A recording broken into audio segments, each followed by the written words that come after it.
Darn gosod ar gyfer Llefaru 27 oed neu iau oedd Hirddydd gan Meirionnydd Hopwood gyda 8 yn cystadlu. The set piece for the Recitation 27 and under was the longest day by Meirionnydd Hopwood with 8 entries. Yn drydydd, in third place, mae Lois Evans o CFfI Eryri. Lle mae gan yn gennu'r Hirddydd.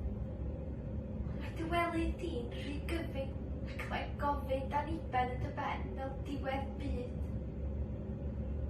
Dere, y gwel, y ffin drwy gil y ffenest, ffin ddidor, ffin fforest, ffin cyl, ffin y cwest unig. Gwel, mae'n ffin anonest. Yn ail, in second place, Mae Llefaru Jones o CFfI Maldwyn. Dawn byw yw gweld nad yw'n bod.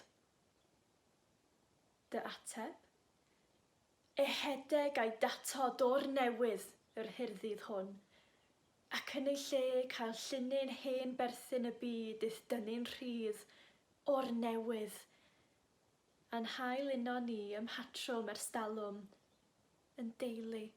Ac yn gyntaf, yn ein first place, mae Mali Elwy o CFfI Clwyd. Lliwiau i gyd. Rhydd yw'r ffin. Gwthia'r ffenest, cei batrwm cwlwm calon.